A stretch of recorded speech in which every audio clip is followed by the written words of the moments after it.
Hello everyone, welcome back to Rank Excel PSC. SCRT new text book സീരീസിലെ 10th social science part 1 unit 5 ആണ് നമ്മളിന്ന് നോക്കാൻ പോകുന്നത്. പൊതുജനാഭിപ്രായം ജനാധിപത്യത്തിൽ.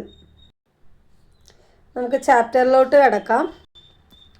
യൂണിറ്റ് 5 പൊതുജനാഭിപ്രായം ജനാധിപത്യത്തിൽ. ഇപ്പോൾ ജനാധിപത്യ ക്രമത്തിൽ സർക്കാരുകൾ നയരൂപീകരണത്തിൻ്റെ ഭാഗമായിട്ട് പൊതുജനങ്ങളുടെ അഭിപ്രായം സ്വീകരിക്കാറുണ്ട്. ഒരു പ്രദേശത്തെ ജനങ്ങൾ ഒത്തുകൂടുന്ന പ്രാദേശിക സമിതിയാണ് ഗ്രാമസഭ അല്ലെങ്കിൽ വാർഡ് സഭ എന്ന് പറയുന്നത്. ഇങ്ങനെയുള്ള ഗ്രാമസഭ അല്ലെങ്കിൽ വാർഡ് സഭകളിൽ ചർച്ച ചെയ്യപ്പെടുന്ന ചില പ്രശ്നങ്ങളാണെന്ത്? ജനങ്ങളെ ബാധിക്കുന്ന വികസന പ്രശ്നങ്ങൾ, മാലിന്യ സംസ്കരണ പ്രശ്നങ്ങൾ, പരിസ്ഥിതി മലിനീകരണം, കുടിവെള്ള പ്രശ്നം തുടങ്ങിയവ. അപ്പോൾ ഒരു പ്രദേശത്തെ ജനങ്ങൾ ഒത്തുകൂടുന്ന പ്രാദേശിക സമിതിയാണ് ഗ്രാമസഭ അല്ലെങ്കിൽ വാർഡ് സഭ. ഈ ഗ്രാമസഭ അല്ലെങ്കിൽ വാർഡ് സഭയിൽ ചർച്ച ചെയ്യപ്പെടുന്ന പ്രശ്നങ്ങളാണ് ജനങ്ങളെ ബാധിക്കുന്ന വികസന പ്രശ്നങ്ങൾ, മാലിന്യ സംസ്കരണ പ്രശ്നങ്ങൾ, അതുപോലെ പരിസ്ഥിതി മലിനീകരണം, കുടിവെള്ള പ്രശ്നം തുടങ്ങിയിട്ടുള്ളവ. അപ്പോൾ ഗ്രാമസഭയിൽ അല്ലെങ്കിൽ വാർഡ് സഭയിൽ കൂടിയിരിക്കുന്നവരുടെ പൊതു അഭിപ്രായം പരിഗണിച്ചിട്ടാണ് ഇത്തരം പ്രശ്നങ്ങളിൽ തീരുമാനം എടുക്കുന്നത്. അപ്പം അതുപോലെ തന്നെയാണ് വിദ്യാലയങ്ങളിൽ വാർഷികാഘോഷമൊക്കെ സംഘടിപ്പിക്കുന്നതുമായി ബന്ധപ്പെട്ട് സംഘാടകർ കുട്ടികളിൽ നിന്ന് അഭിപ്രായങ്ങൾ തേടാറുണ്ട്. അങ്ങനെ അവരുടെ അഭിപ്രായങ്ങൾ അറിയിക്കാറുള്ളത് സ്കൂൾ പാർലമെൻറ്റ് വഴി, സംഘാടക സമിതി യോഗങ്ങളിൽ പങ്കെടുക്കുന്ന ക്ലാസ് പ്രതിനിധികൾ വഴിയൊക്കെ ആണ്. ജനാധിപത്യ വ്യവസ്ഥയുടെ അടിത്തറ രൂപീകരിക്കപ്പെടുന്നത് ജനങ്ങളുടെ കാഴ്ചപ്പാടുകളിലൂടെയും അതുപോലെ താല്പര്യങ്ങളിലൂടെയും ജനാഭിലാഷങ്ങളിലൂടെയും ആണ്. പൊതുജനാരോഗ്യം എന്നത് എന്താണ്? പൊതുസമൂഹത്തെ മുഴുവൻ ബാധിക്കുന്ന ഒരു പ്രധാനപ്പെട്ട വിഷയമാണ്. ഈ പൊതുവിഷയത്തിന്മേൽ പൊതുജനങ്ങൾക്കുള്ള അഭിപ്രായം ആരായുകയാണ് സർക്കാർ ചെയ്തിരിക്കുന്നത്. ഇത്തരത്തിൽ ജനങ്ങളെ ബാധിക്കുന്ന പൊതുവിഷയങ്ങളിൽ മേലുള്ള ജനങ്ങളുടെ പൊതുവായ അഭിപ്രായമാണ് എന്ത്? ജനാഭിപ്രായം എന്നുകൊണ്ട് ഉദ്ദേശിക്കുന്നത്. ഇതൊരു വിഷയത്തിൽ സമൂഹത്തിലെ ജനങ്ങൾ പൊതുവായി സ്വീകരിക്കുന്ന നിലപാടോ അഭിപ്രായമോ ആകാം. അപ്പോൾ എന്താണ് പൊതുജനാഭിപ്രായം എന്നുള്ളത്? ഇപ്പോൾ ഒരു പൊതുവിഷയത്തിന്മേൽ പൊതുജനങ്ങൾക്കുള്ള അഭിപ്രായം സർക്കാർ എന്താണ് ആരായുന്നു. അങ്ങനെ ഇത്തരത്തിൽ ജനങ്ങളെ ബാധിക്കുന്ന പൊതുവിഷയങ്ങളിൽ മേലുള്ള ജനങ്ങളുടെ പൊതുവായിട്ടുള്ള അഭിപ്രായമാണ് പൊതുജനാഭിപ്രായം. ഇപ്പോൾ പൊതുജനാഭിപ്രായങ്ങളിലൂടെ ശാക്തീകരിക്കപ്പെടുന്ന പൗരസമൂഹം ജനാധിപത്യത്തെ ശക്തിപ്പെടുത്തും. അവരുടെ അഭിപ്രായങ്ങളിലെ യുക്തിചിന്തയും ശാസ്ത്രീയ വീക്ഷണവും പൊതുജനാഭിപ്രായത്തെ ഗുണാത്മകമാക്കും. ഇതുവഴി സാമൂഹിക വിഷയങ്ങളിൽ ജാഗ്രതയുള്ള പൗരസമൂഹം രൂപപ്പെടുന്നു. എന്താണ് ഈ പൗരസമൂഹം എന്നുള്ളത്? പൊതുനന്മയ്ക്കായി പ്രവർത്തിക്കുന്ന വിവിധ സംഘടനകൾ, സംഘങ്ങൾ, വ്യക്തികൾ എന്നിവ ഉൾക്കൊള്ളുന്ന ജനാധിപത്യത്തിലെ നിർണായക ആശയമാണ് പൗരസമൂഹം എന്നുകൊണ്ട് ഉദ്ദേശിക്കുന്നത്. അപ്പോൾ പൊതുജന്മയ്ക്കായിട്ട് പ്രവർത്തിക്കുന്ന വിവിധ തരത്തിലുള്ള സംഘടനകളും സംഘങ്ങളും വ്യക്തികളും ഉണ്ട് അല്ലേ? അപ്പോൾ അവർ ഉൾക്കൊള്ളുന്ന ജനാധിപത്യത്തിലെ ഒരു നിർണായക ആശയമാണ് എന്ത്?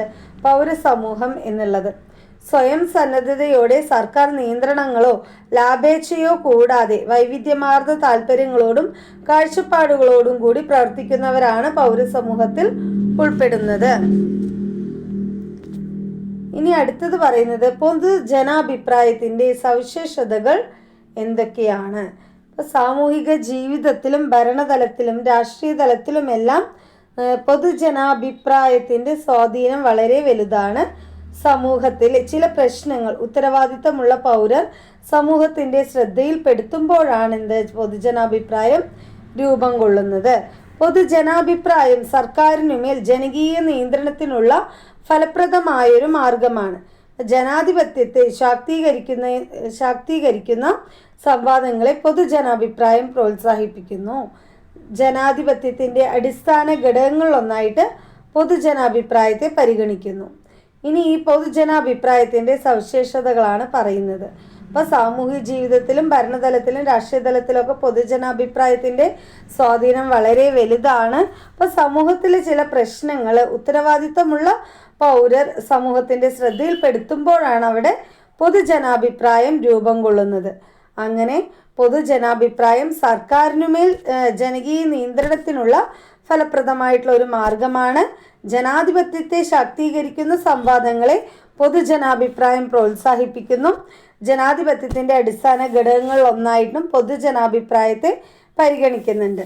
ഇനി പൊതുജനാഭിപ്രായത്തിൻ്റെ സവിശേഷതകൾ എന്തൊക്കെയാണ് എന്നുള്ളതാണ്. എന്തൊക്കെയാണ്?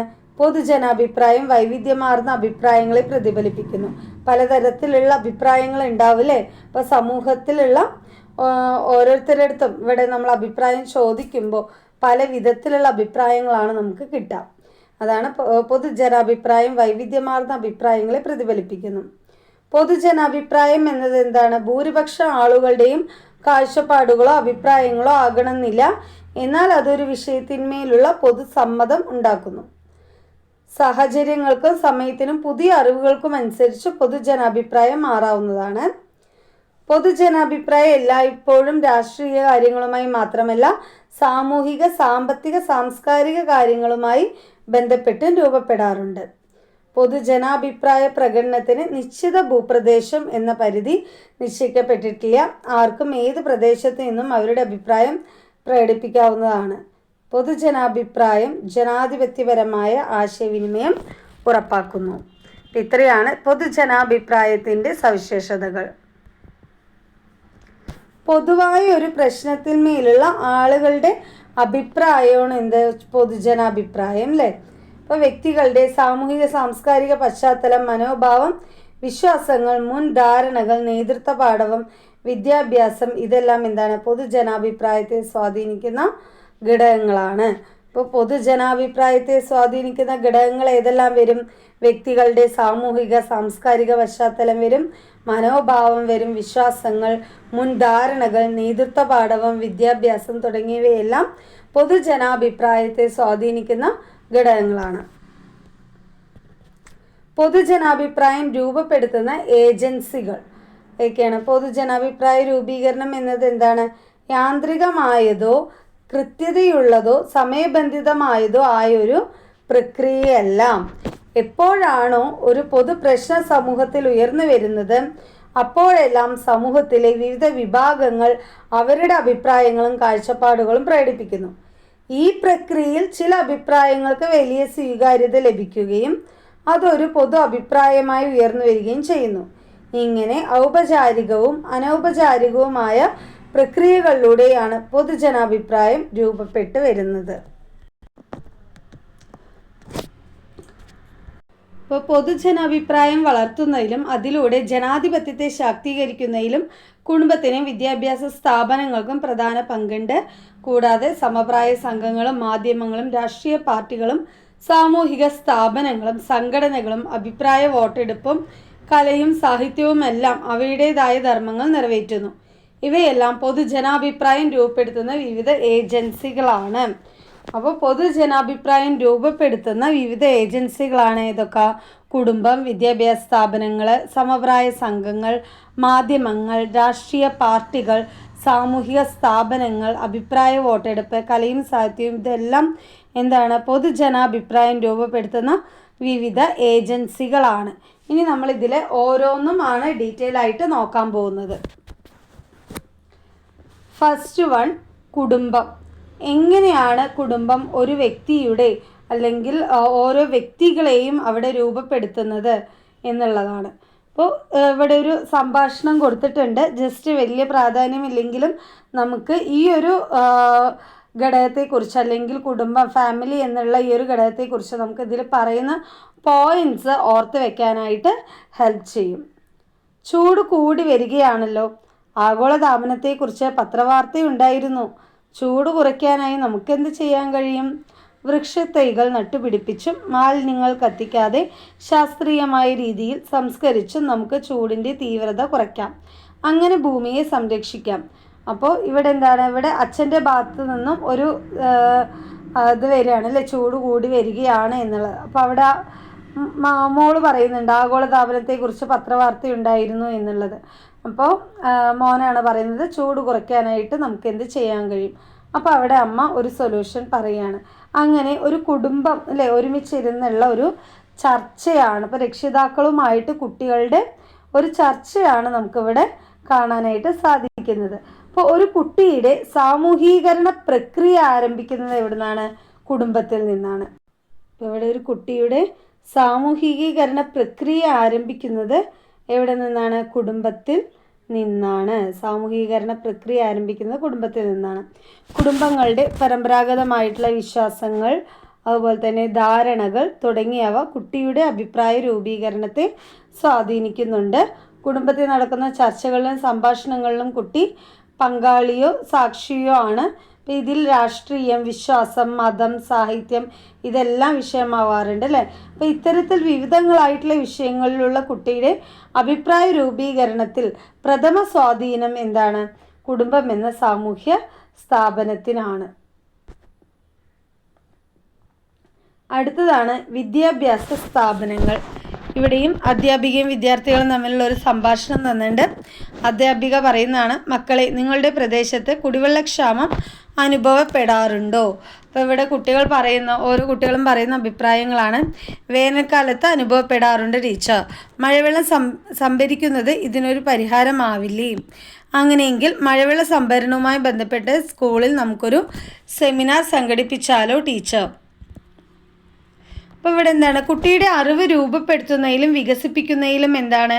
വിദ്യാഭ്യാസ സ്ഥാപനങ്ങൾ മുഖ്യ പങ്കാണ് വഹിക്കുന്നത്. അപ്പോൾ ഇങ്ങനെയുള്ള വിദ്യാഭ്യാസ സ്ഥാപനങ്ങളിൽ ടീച്ചേഴ്സും കുട്ടികളും തമ്മിലുള്ള ചർച്ചകൾ അല്ലേ, അവർക്ക് കൂടുതൽ അറിവ് അവിടെ രൂപപ്പെടുത്താനും അതിനെ വികസിപ്പിക്കാനും സഹായിക്കുന്നുണ്ട്. അപ്പോൾ അവകാശങ്ങൾ, കടമകൾ, ശാസ്ത്രീയ ചിന്ത, വിമർശനാത്മക ചിന്ത, സംസ്കാരം തുടങ്ങിയവയിലെല്ലാമുള്ള അറിവും നൈപുണ്യവും എല്ലാം കുട്ടി ആർജിച്ചെടുക്കുന്നത് പ്രധാനമായും എവിടുന്നാണ്? വിദ്യാഭ്യാസ സ്ഥാപനങ്ങളിലൂടെയാണ്. വിദ്യാഭ്യാസ പ്രക്രിയ ഒരു വ്യക്തി ഏതെങ്കിലും ഒരു വിഷയത്തിൽ സ്വതന്ത്രവും യുക്തിഭദ്രവുമായ അഭിപ്രായം രൂപപ്പെടുത്താൻ സഹായിക്കും. വിവിധ വിഷയങ്ങളിലുള്ള ധാരണകൾ കുട്ടികളിൽ രൂപപ്പെടുത്തുന്നതിന് വിദ്യാഭ്യാസ സ്ഥാപനങ്ങൾ പ്രധാന പങ്കുവഹിക്കുന്നു. സ്കൂൾ പാർലമെൻറ്റ്, ക്ലബ്ബ് പ്രവർത്തനങ്ങൾ, കലാകായിക മേളകൾ തുടങ്ങി നിരവധിയായ വിദ്യാലയ പ്രവർത്തനങ്ങൾ കുട്ടികൾക്ക് ജനാധിപത്യ ബോധവും പൗരബോധവും നൽകുന്നതിനുള്ള പരിശീലന വേദികളാണ്. ഇത്തരം അവസരങ്ങൾ കുട്ടികൾക്ക് അഭിപ്രായ പ്രകടനത്തിനുള്ള ധാരാളം സാഹചര്യങ്ങൾ ഒരുക്കുകയും അതുവഴി അവർ പൊതുജനാഭിപ്രായ പ്രകടനത്തിനുള്ള നൈപുണ്യം ആർജിക്കുകയും ചെയ്യുന്നു. അപ്പോൾ ഇവിടെ കൂടുതലായിട്ട് ഒരു കുട്ടിയുടെ പൊതുജനാഭിപ്രായ പ്രകടനത്തിനുള്ള നൈപുണ്യം ആർജിക്കുന്നതിന് അവരെ ഹെൽപ്പ് ചെയ്യുന്നത് സ്കൂൾ പാർലമെൻറ്റ്, ക്ലബ് പ്രവർത്തനങ്ങൾ, കലാകായിക മേളകൾ ഇങ്ങനെ തുടങ്ങിയ വിദ്യാലയത്തിലെ പ്രവർത്തനങ്ങളാണ്. അവർക്ക് എന്താണ്? അതിലൂടെ ജനാധിപത്യ ബോധവും പൗരബോധവും ഒക്കെ നൽകുന്നതിനുള്ള പരിശീലന വേദികളായിട്ടാണ് കണക്കാക്കുന്നത്. അപ്പോൾ ഇതിലൂടെ ഇങ്ങനെയുള്ള അവസരങ്ങളിലൂടെ കുട്ടികൾക്ക് എന്താണ്? അഭിപ്രായ പ്രകടനത്തിനുള്ള സാഹചര്യങ്ങൾ കിട്ടുകയും അതുവഴി അവർക്ക് എന്താണ്? പൊതുജനാഭിപ്രായ പ്രകടനത്തിനുള്ള നൈപുണ്യം ആർജിച്ചെടുക്കാൻ സാധിക്കുകയും ചെയ്യുന്നു. അടുത്ത ഒരു ഏജൻസിയാണ് ഇത്, സമപ്രായ സംഘങ്ങൾ. പിയർ ഗ്രൂപ്പ്സ് എന്ന് പറഞ്ഞാൽ എന്താണ്? ഒരേ പ്രായത്തിലുള്ള ഫ്രണ്ട്സിൻ്റെ ആ ഒരു ഫ്രണ്ട് സർക്കിളാണ് പറയുന്നത്. അപ്പം നമ്മുടെ ഇവിടെ അതുപോലെയുള്ള ഒരു സമപ്രായക്കാർ തമ്മിലുള്ള ഒരു സംഭാഷണം കൊടുത്തിട്ടുണ്ട്.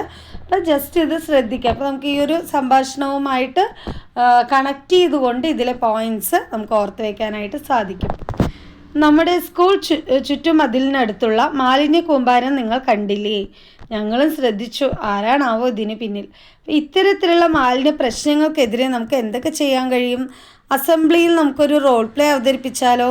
സ്കൂളിൻ്റെ സമീപ പ്രദേശങ്ങളിലും ഇത് സംബന്ധിച്ചൊരു സ്കിറ്റ് അവതരിപ്പിക്കണം. അപ്പോൾ ഒരു സാമൂഹ്യമായിട്ടുള്ളൊരു പ്രശ്നത്തെ അവരുടെ സ്കൂളിന് ചുറ്റും കാണുന്ന ഒരു പ്രശ്നത്തെയാണ് അവരവിടെ ഇരുന്ന് വിലയിരുത്തുന്നത്. ഇപ്പോൾ സമപ്രായ സംഘങ്ങൾക്കിടയിലെ സംവാദങ്ങൾ, ചർച്ചകൾ തുടങ്ങിയവ പൊതുജനാഭിപ്രായ രൂപീകരണത്തെ സ്വാധീനിക്കുന്ന പ്രധാന ഘടകങ്ങളാണ്.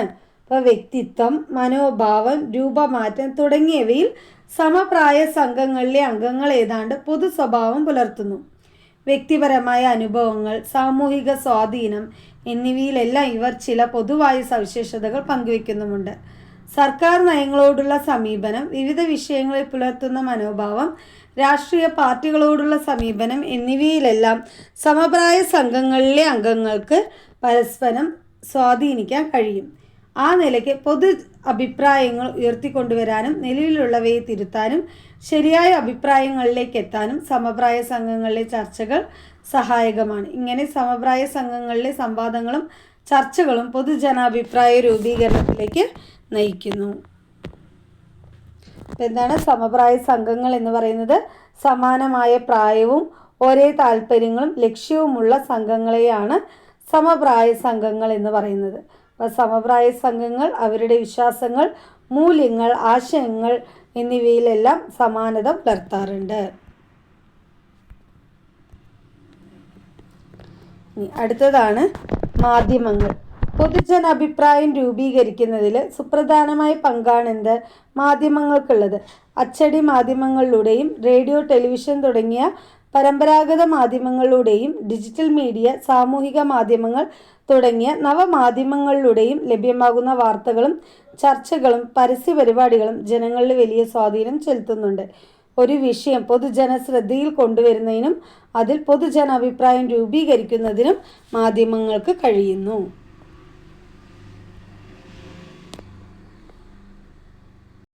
ഇപ്പം മാധ്യമങ്ങളിൽ ഒരു ഘടകമാണിത് പത്രങ്ങൾ.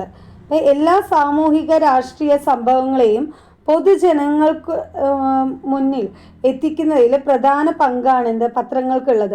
അപ്പോൾ ആനുകാലിക പ്രശ്നങ്ങളെ ജനങ്ങളിലേക്ക് എത്തിച്ചും തിരിച്ച് ജനങ്ങളുടെ അഭിപ്രായം സർക്കാരിന് മുന്നിൽ എത്തിച്ചും ജനാധിപത്യ പ്രക്രിയയെ ശക്തമാക്കാൻ പത്രങ്ങൾക്ക് കഴിയുന്നു. ആ നിലയ്ക്ക് പൊതുജനാഭിപ്രായ രൂപീകരണത്തിൽ എന്താണ്? പത്രങ്ങൾക്കും മുഖ്യസ്ഥാനമുണ്ട്. ഇപ്പോൾ ഇവിടെ ഗാന്ധിജിയുടെ ആത്മകഥയായിട്ടുള്ള എൻ്റെ സത്യാന്വേഷണ പരീക്ഷണ കഥ എന്നതിൽ കൊടുത്തിട്ടുള്ള കുറച്ച് വരികളാണ്. പത്രപ്രവർത്തനത്തിൻ്റെ ഏക ലക്ഷ്യം സേവനമായിരിക്കണമെന്ന് ഇന്ത്യൻ ഒപ്പീനിയൻ തുടങ്ങി ആദ്യ മാസം തന്നെ ഞാൻ മനസ്സിലാക്കി. പത്രങ്ങൾ വലിയൊരു ശക്തിയാണ്. എന്നാൽ നിയന്ത്രിക്കാത്ത ജലപ്രവാഹം എല്ലാ പ്രദേശങ്ങളെയും വെള്ളത്തിലാഴ്ത്തുകയും വിളകൾ നശിപ്പിക്കുകയും ചെയ്യുന്നത് പോലെ തന്നെ അനിയന്ത്രിതമായ തൂലിക നാശമേ ഉണ്ടാക്കൂ. നിയന്ത്രണം പുറത്തു നിന്നാണെങ്കിൽ അത് നിയന്ത്രണ രാഹിത്യത്തേക്കാൾ അപകടകരമായിരിക്കും. ഉള്ളിൽ നിന്നും നിയന്ത്രണം വന്നാലേ ഗുണപ്രദമാകൂ. ഈ ചിന്താഗതി ശരിയാണെങ്കിൽ ലോകത്തിലെ എല്ലാ പ്രസിദ്ധീകരണങ്ങൾ ഈ പരീക്ഷയിൽ വിജയിക്കും. വിജയിക്കാത്തവയെ നിർത്തലാക്കാൻ ആർക്ക് കഴിയും? രണ്ടിനെയും നന്മ തിന്മകൾ ആര് വിധിക്കും? ഗുണമുള്ളതും ഇല്ലാത്തതും നന്മയും തിന്മയും ഒരുപോലെ ഒരുമിച്ച് നിലനിൽക്കും. മനുഷ്യന് ഇതിൽ നിന്ന് തിരഞ്ഞെടുക്കേണ്ടതായും വരും. അപ്പോൾ അവിടെ പത്രങ്ങളുടെ സ്വാധീനത്തെക്കുറിച്ചിട്ടാണ് ഇവിടെ ഗാന്ധിജി പറഞ്ഞിരിക്കുന്നത്. അപ്പം മുന്നിലെത്തിച്ചും ജനാധിപത്യ പ്രക്രിയയെ ശക്തമാക്കാൻ പത്രങ്ങൾക്ക് കഴിയുന്നു. ആ നിലയ്ക്ക് പൊതുജനാഭിപ്രായ രൂപീകരണത്തിൽ പത്രങ്ങൾക്ക് മുഖ്യസ്ഥാനമാണ് ഉള്ളത്. പത്രങ്ങളുടെ സ്വാധീനത്തെക്കുറിച്ച് പൊതുജനാഭിപ്രായം രൂപീകരിക്കുന്നതിൽ മാത്രമല്ല അവയെ മാറ്റിമറിക്കാനും ചില താല്പര്യങ്ങൾക്കനുസരിച്ച് തിരിച്ചുവിടാനും പത്രവാർത്തകളിലൂടെ കഴിയും. ചിലപ്പോൾ ചില വാർത്തകൾ വസ്തുതാപരമാകണമെന്നില്ല. സമൂഹത്തിലെ പൊതുജനാഭിപ്രായത്തെ വഴിതിരിച്ചു വിടാനും സമൂഹത്തെ തെറ്റായി നയിക്കാനും ചില വാർത്തകൾ കാരണമാകാറുണ്ട്. നിക്ഷിപ്ത താല്പര്യങ്ങൾ വെച്ച് തെറ്റായ വാർത്തകൾ ഓൺലൈൻ പത്രങ്ങളിലൂടെയും മറ്റും ജനങ്ങളിലേക്ക് എത്താറുണ്ട്. വാർത്തകളിൽ പക്ഷപാതരഹിതമായ സമീപനവും കൃത്യതയും പലപ്പോഴും മാധ്യമങ്ങളുടെ ഭാഗത്തു നിന്നുണ്ടാകുന്നില്ല എന്ന വിമർശനം സമൂഹത്തിൽ നിലനിൽക്കുന്നുണ്ട്. അടുത്തൊരു മാധ്യമമാണ് റേഡിയോ, ടെലിവിഷൻ. സാമൂഹിക ജീവിതത്തിൻ്റെ കണ്ണാടിയായി റേഡിയോയും ടെലിവിഷനും വർത്തിക്കുന്നു. പത്രമാധ്യമങ്ങൾ സാക്ഷര സമൂഹത്തെ മാത്രം പരിഗണിക്കുമ്പോൾ റേഡിയോയും ടെലിവിഷനും നിരക്ഷര സമൂഹത്തിൻ്റെ കൂടി ചിന്തകളെയും അറിവുകളെയും പരുവപ്പെടുത്തുന്നതിൽ പ്രധാന പങ്കുവഹിക്കുന്നു. സർക്കാരിൻ്റെ വിവിധ നയങ്ങളെയും പരിപാടികളെയും കുറിച്ച് ജനങ്ങൾക്കുള്ള അഭിപ്രായങ്ങളും ചിന്തകളും സമൂഹത്തിൽ പങ്കുവെക്കുന്നതിൽ റേഡിയോയും ടെലിവിഷനും വഹിക്കുന്ന പങ്ക് ചെറുതല്ല. അടുത്താണ് സാമൂഹിക മാധ്യമങ്ങൾ, സോഷ്യൽ മീഡിയാസ്. കാലിക പ്രസക്തമായ ഒരു വാർത്തയുമായി ബന്ധപ്പെട്ട് ജനങ്ങളുടെ പ്രതികരണങ്ങൾ ശ്രദ്ധിച്ചില്ല. അപ്പോൾ മുഖ്യധാരാ മാധ്യമങ്ങളെപ്പോലെ ഏതൊരു വിഷയത്തിലും പൊതുജനാഭിപ്രായം രൂപപ്പെടുത്തുന്നതിൽ സാമൂഹിക മാധ്യമങ്ങൾക്ക് ഇന്ന് പ്രമുഖ സ്ഥാനമാണുള്ളത്. ഇപ്പം നമ്മളും അല്ലേ എല്ലാവരും ഇതുപോലെയുള്ള സാമൂഹിക മാധ്യമങ്ങളിൽ പ്രതികരണങ്ങളെല്ലാം നടത്താറുണ്ട്. ഇന്നിപ്പോൾ കൂടുതലായിട്ടും എല്ലാവരും പ്രതികരിക്കുന്നത് സാമൂഹിക മാധ്യമങ്ങളിലൂടെയാണ് അല്ലേ.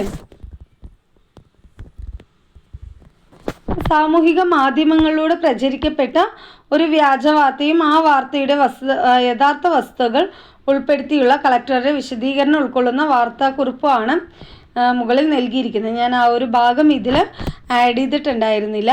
ഇങ്ങനെയുള്ള വ്യാജ വാർത്തകളും സന്ദേശങ്ങളും പ്രചരിക്കുന്നതിനെ പ്രതിരോധിക്കാനായിട്ട് എന്തെല്ലാം മാർഗങ്ങളാണ് സ്വീകരിക്കേണ്ടത്, എന്തൊക്കെയാണ്? വാർത്തകളുടെയും സന്ദേശങ്ങളുടെയും സത്യസന്ധത ഉറപ്പുവരുത്തുന്നതിനായി യഥാർത്ഥ ഉറവിടം കണ്ടെത്തൽ. വ്യാജ വാർത്തകളും സന്ദേശങ്ങളുമാണ് എന്ന് തിരിച്ചറിയുന്ന പക്ഷം അത് മറ്റുള്ളവരുമായി പങ്കിടാതിരിക്കൽ. സൈബർ സെൽ പോലുള്ള ഔദ്യോഗിക സംവിധാനങ്ങളെ അറിയിക്കൽ. ഇതൊക്കെയാണ് വ്യാജ വാർത്തകൾക്കും സന്ദേശങ്ങളൊക്കെ പ്രചരിക്കുന്ന വ്യാജ സന്ദേശങ്ങളും പ്രചരിക്കുന്നതിനെ പ്രതിരോധിക്കാനുള്ള മാർഗങ്ങൾ. വാർത്തകളുടെയും സന്ദേശങ്ങളുടെയും സത്യസന്ധത ഉറപ്പുവരുത്തുന്നതിനായിട്ട് യഥാർത്ഥ ഉറവിടം കണ്ടെത്താം. വ്യാജ വാർത്തകളും സന്ദേശങ്ങളും ആണെന്ന് തിരിച്ചറിയുന്ന പക്ഷം അത് മറ്റുള്ളവരുമായിട്ട് പങ്കിടാതിരിക്കുക. സൈബർ സെൽ പോലുള്ള ഔദ്യോഗിക സംവിധാനങ്ങളെ അറിയിക്കുക. ആധുനിക കാലത്ത് സമൂഹത്തിലെ ഭൂരിഭാഗം ആളുകളെയും ഡിജിറ്റൽ പ്ലാറ്റ്ഫോമുകൾ വഴി ആശയവിനിമയം നടത്തുന്നവരാണ്. ഇത്തരം ഡിജിറ്റൽ ഇടങ്ങളിലുള്ള ചതിക്കുഴികൾ ഓരോരുത്തരും തിരിച്ചറിയേണ്ടത് അനിവാര്യമാണ്. അതിനായി നാം മാധ്യമ സാക്ഷരതയും ഡിജിറ്റൽ സാക്ഷരതയും ആർജിച്ചെടുക്കേണ്ടതുണ്ട്. വിവിധ മാധ്യമ രൂപങ്ങളിലൂടെ ലഭിക്കുന്ന സന്ദേശങ്ങളെ പ്രാപ്യമാക്കാനും വിശകലനം ചെയ്യാനും വിലയിരുത്താനും പുതിയ സന്ദേശങ്ങൾ സൃഷ്ടിക്കാനും വിനിമയം നടത്താനുമുള്ള കഴിവാണ് മാധ്യമ സാക്ഷരത. അപ്പോൾ എന്താണ് മാധ്യമ സാക്ഷരത? വിവിധ മാധ്യമ രൂപങ്ങളിലൂടെ ലഭിക്കുന്ന സന്ദേശങ്ങളൊക്കെ പ്രാപ്യമാക്കാനും വിശകലനം ചെയ്യാനും വിലയിരുത്താനും പുതിയ സന്ദേശങ്ങൾ സൃഷ്ടിക്കാനും വിനിമയം നടത്താനുമുള്ള കഴിവിനെയാണ് മാധ്യമ സാക്ഷരത എന്ന് പറയുന്നത്. മാധ്യമ ഉള്ളടക്കം എങ്ങനെ നിർമ്മിക്കുന്നുവെന്നും അത് നമ്മുടെ ധാരണകളെ എങ്ങനെ രൂപപ്പെടുത്തുന്നുവെന്നും വാർത്തകളെയും സന്ദേശങ്ങളെയും വിമർശനാത്മകമായി എങ്ങനെ വ്യാഖ്യാനിക്കണം എന്നതെല്ലാം അതിൽ ഉൾപ്പെടുന്നുണ്ട്. ഡിജിറ്റൽ ഇടങ്ങളിൽ നിന്ന് വിവരങ്ങൾ കണ്ടെത്തുന്നതിനും വിലയിരുത്തുന്നതിനും ഡിജിറ്റൽ ഉപകരണങ്ങളും സാങ്കേതിക വിദ്യകളും ഫലപ്രദമായി ഉപയോഗിക്കുന്നതിനുള്ള കഴിവാണ് ഡിജിറ്റൽ സാക്ഷരത. അടിസ്ഥാന കമ്പ്യൂട്ടർ പരിജ്ഞാനം, ഇൻ്റർനെറ്റിൻ്റെ ഫലപ്രദമായ ഉപയോഗം, ഡിജിറ്റൽ പ്ലാറ്റ്ഫോമുകൾ നാവിഗേറ്റ് ചെയ്യൽ, ഓൺലൈൻ ഉള്ളടക്കം വിമർശനാത്മകമായി വിലയിരുത്തൽ, സൈബർ അവബോധം തുടങ്ങിയവയെല്ലാം ഇതിൽ ഉൾപ്പെടുന്നു. മാധ്യമ സാക്ഷരത ഉള്ളടക്കത്തിലും അതിൻ്റെ വ്യാഖ്യാനത്തിലുമെല്ലാം ശ്രദ്ധ കേന്ദ്രീകരിക്കുമ്പോൾ ഡിജിറ്റൽ സാക്ഷരത പ്രധാനമായും ഉപകരണങ്ങളെയും പ്ലാറ്റ്ഫോമുകളെയും പരിഗണിക്കുന്നു. അടുത്തതാണ് രാഷ്ട്രീയ പാർട്ടികളും അവയുടെ പ്രവർത്തനങ്ങളും. ജനാധിപത്യ ഭരണക്രമത്തിൽ പൊതുജനങ്ങളുടെ അഭിപ്രായം രൂപീകരിക്കാനും സമാഹരിക്കാനും മുൻപന്തിയിൽ നിൽക്കുന്നത് രാഷ്ട്രീയ പാർട്ടികളും അവയുടെ പ്രവർത്തനങ്ങളുമാണ്. ഭരണ നേതൃത്വത്തിലുള്ള പാർട്ടികളും പ്രതിപക്ഷത്തുള്ള പാർട്ടികളും പൊതുജനാഭിപ്രായ രൂപീകരണത്തിൽ ഒരുപോലെ പങ്കുവഹിക്കുന്നുണ്ട്. പൊതുജനങ്ങളെ പൊതുപ്രശ്നങ്ങളെക്കുറിച്ച് ചിന്തിപ്പിക്കുന്നതിനായി രാഷ്ട്രീയ ബോധമുള്ളവരാക്കി മാറ്റുക എന്നുള്ളതാണ് രാഷ്ട്രീയ പാർട്ടികളുടെ പ്രധാന ലക്ഷ്യം. ഓരോ രാഷ്ട്രീയ പാർട്ടിയും അവർക്കനുകൂലമായ പൊതുജനാഭിപ്രായം രൂപപ്പെടുത്തുന്നതിനായി പത്രമാധ്യമങ്ങൾ, ജേണലുകൾ, ലഘുലേഖകൾ, പ്രകടന പത്രികകൾ, പോസ്റ്ററുകൾ തുടങ്ങിയവ പ്രസിദ്ധീകരിക്കാറുണ്ട്. അതോടൊപ്പം സമ്മേളനങ്ങൾ, പ്രകടനങ്ങൾ, റാലികൾ, സെമിനാറുകൾ തുടങ്ങിയവയും പൊതുജനാഭിപ്രായ രൂപീകരണത്തിനായിട്ട് സംഘടിപ്പിക്കാറുണ്ട്. ഭരിക്കുന്ന പാർട്ടികൾ അവർക്ക് അനുകൂലമായി സർക്കാരിൻ്റെ നയപരിപാടികൾക്ക് പ്രചാരണം നൽകാൻ ശ്രമിക്കുന്നു. അതിനുവേണ്ട പ്രചാരണ തന്ത്രങ്ങൾ ആവിഷ്കരിക്കുകയും ചെയ്യുന്നു. പ്രതിപക്ഷ പാർട്ടികളാകട്ടെ ഭരണതലത്തിലെ പോരായ്മകളും വീഴ്ചകളും ജനമധ്യത്തിൽ എത്തിക്കുന്നു. സർക്കാരിനെതിരായ പൊതുജനാഭിപ്രായ രൂപീകരണത്തെ സഹായിക്കുന്ന സമരങ്ങളും പ്രചാരണങ്ങളും അവർ ഏറ്റെടുക്കുന്നു. അധികാരം നേടിയെടുത്ത് ആശയങ്ങൾ പ്രചരിപ്പിക്കാനുള്ള താൽപ്പര്യമാണ് എല്ലാ രാഷ്ട്രീയ പാർട്ടികൾക്കും ഉള്ളത്. തിരഞ്ഞെടുപ്പ് ഘട്ടങ്ങളിൽ അധികാരത്തിൽ വന്നാൽ നടപ്പാക്കുന്ന കാര്യങ്ങൾ ഓരോ പാർട്ടിയും മുന്നണിയും പ്രകടന പത്രികയിലൂടെ അവതരിപ്പിച്ച് പരമാവധി ജനപിന്തുണ സമാഹരിക്കുവാൻ ശ്രമിക്കുന്നു. സമൂഹവും ഭരണകൂടവും നേരിടുന്ന എല്ലാ പ്രധാന പ്രശ്നങ്ങളിലും ഇടപെടാനും അഭിപ്രായം രൂപീകരിക്കാനും രാഷ്ട്രീയ പാർട്ടികൾ ശ്രദ്ധിക്കാറുണ്ട്. ഓരോ പാർട്ടിയും അതിൻ്റെ കാഴ്ചപ്പാടുകളും ആശയങ്ങളും അവതരിപ്പിച്ചുകൊണ്ട് ജനങ്ങളെ തങ്ങളുടെ പക്ഷത്ത് അണിനിർത്തുവാൻ ശ്രമിക്കുന്നു. അതോടൊപ്പം ജനങ്ങളെ പൊതുകാര്യങ്ങളിൽ ഇടപെടുത്തുന്നതിനും തിരഞ്ഞെടുപ്പ് പ്രക്രിയകളിൽ സക്രിയരാക്കാനും പ്രാപ്തരാക്കുന്നു. തിരഞ്ഞെടുപ്പിൽ മത്സരിച്ച് ജയിക്കുക മാത്രമല്ല, തിരഞ്ഞെടുപ്പിന് ശേഷവും പൊതുപ്രശ്നങ്ങളിൽ രാഷ്ട്രീയ പാർട്ടികൾ പ്രചാരണം നടത്തിക്കൊണ്ടേയിരിക്കും. തിരഞ്ഞെടുപ്പ് പ്രചാരണ ഘട്ടങ്ങളിൽ പൊതുജനാഭിപ്രായം തങ്ങൾക്ക് അനുകൂലമാക്കാൻ ഓരോ രാഷ്ട്രീയ പാർട്ടിയും അവരുടേതായ നിലപാടുകൾ വ്യക്തമാക്കാൻ ശ്രമിക്കാറുണ്ട്. രാഷ്ട്രീയ പാർട്ടികളുടെ പ്രചാരണ പ്രവർത്തനങ്ങൾ അതിരുവിടുമ്പോൾ തിരഞ്ഞെടുപ്പ് കമ്മീഷൻ ഇടപെട്ട് നിയന്ത്രിക്കുന്നത് പതിവാണ്. ഇത്രയാണ് രാഷ്ട്രീയ പാർട്ടികളും അവരുടെ പ്രവർത്തനങ്ങളിലും വരുന്നത്. നമുക്കറിയാം അല്ലേ, എങ്ങനെയാണ് പൊളിറ്റിക്കൽ പാർട്ടീസ് അവരുടെ ആക്ടിവിറ്റീസ് എല്ലാം എങ്ങനെയാണ്, പ്രചരണ സമയത്ത് അവരെന്തെല്ലാം ഓഫേഴ്സാണ് നമുക്ക് തരുന്നത് എന്നുള്ള എല്ലാം നമുക്ക് അറിയാവുന്ന കാര്യങ്ങളാണ്. ഇനി അടുത്തതാണ് സാമൂഹിക സ്ഥാപനങ്ങളും സംഘടനകളും. ഇപ്പോൾ സമൂഹത്തിൽ പ്രവർത്തിക്കുന്ന വിവിധ സ്ഥാപനങ്ങളും സാമൂഹിക സംഘടനകളും പൊതുജനാഭിപ്രായ രൂപീകരണത്തിൽ നിർണായക പങ്കുവഹിക്കുന്നു. മതസ്ഥാപനങ്ങൾ, ജാതിമത സംഘടനകൾ, വിദ്യാർത്ഥി പ്രസ്ഥാനങ്ങൾ, യുവജന പ്രസ്ഥാനങ്ങൾ, സ്ത്രീ സമത്വ പ്രസ്ഥാനങ്ങൾ, തൊഴിലാളി യൂണിയനുകൾ, മനുഷ്യാവകാശ പ്രസ്ഥാനങ്ങൾ, പരിസ്ഥിതി പ്രസ്ഥാനങ്ങൾ, വ്യാപാരി വ്യവസായി സംഘടനകൾ തുടങ്ങിയവയെല്ലാം എന്താണ്, പൊതുജനാഭിപ്രായ രൂപീകരണത്തിൽ അവരുടേതായി പങ്കുവഹിക്കുന്നു. സാമൂഹിക സംഘടന എന്ന് പറയുന്നത് അല്ലെങ്കിൽ സാമൂഹിക സ്ഥാപനങ്ങൾ എന്ന് പറയുന്നത് ഇങ്ങനെയുള്ളതാണ്. മതസ്ഥാപനങ്ങളുണ്ട്, ജാതിമത സംഘടനകളുണ്ട്, വിദ്യാർത്ഥി പ്രസ്ഥാനങ്ങളുണ്ട്, യുവജന പ്രസ്ഥാനങ്ങൾ, സ്ത്രീ സമത്വ പ്രസ്ഥാനങ്ങൾ, തൊഴിലാളി യൂണിയനുകൾ, ഇവയെല്ലാം വരും കേട്ടോ ഇതിന് കീഴിൽ. അടുത്താണ് അഭിപ്രായ വോട്ടെടുപ്പ്. അതിൻ്റെ ഒരു മാതൃകയാണ് കേട്ടോ ഇവിടെ കൊടുത്തിട്ടുള്ളത്. അതൊന്ന് നോക്കി മനസ്സിലാക്കാം. അപ്പോൾ വിവിധ സാമൂഹിക, സാംസ്കാരിക, രാഷ്ട്രീയ, സാമ്പത്തിക കാര്യങ്ങളിൽ പൊതു മനോഭാവത്തെയും അഭിപ്രായത്തെയും കുറിച്ചുള്ള വിവര ശേഖരണത്തിനുള്ള വളരെ ഫലപ്രദമായിട്ടുള്ള മാർഗമാണ് ഇത് അഭിപ്രായ വോട്ടെടുപ്പ്. ഇതിൽ ജനസംഖ്യയുടെ ഒരു സാമ്പിൾ തിരഞ്ഞെടുത്ത് അവരിലൂടെ വിഷയത്തെ സംബന്ധിച്ചുള്ള അഭിപ്രായം ആരായുന്നു. ഈ അഭിപ്രായത്തെ അടിസ്ഥാനമാക്കി പൊതുജനാഭിപ്രായം രൂപപ്പെടുത്തുന്നു. അഭിപ്രായ വോട്ടെടുപ്പ് നടത്തുന്നതിനായി ഇന്ന് വിവിധ പ്രൊഫഷണൽ ഏജൻസികൾ പ്രവർത്തിക്കുന്നുണ്ട്. അടുത്തതാണ് കലയും സാഹിത്യവും. കലയും സാഹിത്യവും ഇതിൻ്റെ തുടക്കത്തിൽ കുമാരനാശാൻ്റെ ചണ്ടാല ഭിക്ഷുകിയിലെ കുറച്ച് വരികൾ കൊടുത്തിട്ടുണ്ട്. ദാഹിക്കുന്നു ഭഗനി കൃപാരസമോഹനം കുളിർ തണ്ണീരിതാശു നീ ഓമലെ തെരു തെല്ലുന്നതു കേട്ടൊര മനോഹരിയാംബരന്നോദിനാൾ അല്ലലെന്തു കഥയിതു കഷ്ടമേ അല്ലലാലങ്ങു ജാതി മറന്നിതോ നീചനാരിതൻ കയ്യാൽ ജലം വാങ്ങി യാചമിക്കുമോ ചൊല്ലെഴുമാര്യന്മാർ ഓതിനാൻ ഭിക്ഷുവേറ്റം വിലക്ഷനായി ജാതി ചോദിക്കുന്നില്ല ഞാൻ സോദരി ചോദിക്കുന്നു നീർ നാവു വരണ്ടഹോ ഭീതി വേണ്ട തരികതെനിക്കു നീ. അപ്പോൾ മഹാകവി കുമാരനാശാൻ്റെ ചണ്ടാല ഭിക്ഷുകി എന്ന ഖണ്ഡകാവ്യത്തിലെ വരികളാണത്. നമുക്ക് അറിയാവുന്നതാണ് അല്ലേ. ജാതി വ്യവസ്ഥയിൽ നിലനിന്നിരുന്ന അയിത്തം പോലുള്ള ദുരാചാരങ്ങൾക്കെതിരെ പൊതുജനാഭിപ്രായം രൂപപ്പെടുത്തുന്നതിൽ ശക്തമായിട്ടുള്ള സ്വാധീനം ചെലുത്തിയ കൃതിയാണ് ഇത് ചണ്ടാല ഭിക്ഷുകി. ഇതുപോലുള്ള ഒരുപാട് കൃതികൾ അല്ലേ ഇതിനെതിരായിട്ട് സാമൂഹികമായി നിലനിന്നിട്ടുണ്ടായിരുന്ന അനാചാരങ്ങൾക്കും ഇതുപോലുള്ള വേർതിരിവുകൾക്കും എതിരായിട്ടൊക്കെ ഒരുപാട് കൃതികളും അതുപോലെ സാഹിത്യ കൃതികൾ ഇറങ്ങിയിട്ടുണ്ട്. അപ്പോൾ ഓരോ കാലത്തെയും കലയും സാഹിത്യവും സിനിമയും എല്ലാം എന്താണ് അതത് കാലത്തെ പൊതുജനാഭിപ്രായം രൂപീകരിക്കപ്പെടുന്നതിനെ വളരെയധികം സ്വാധീനിക്കാറുണ്ട്. പാട്ടബാക്കി, അടുക്കളയിൽ നിന്ന് അരങ്ങത്തേക്ക് തുടങ്ങിയ രചനകൾ ഒരു കാലത്ത് കേരളത്തിൻ്റെ സാമൂഹിക ജീവിതം തന്നെ മാറ്റിമറിക്കുന്നതിൽ നിർണായകമായ പങ്കുവഹിച്ചവയാണ്.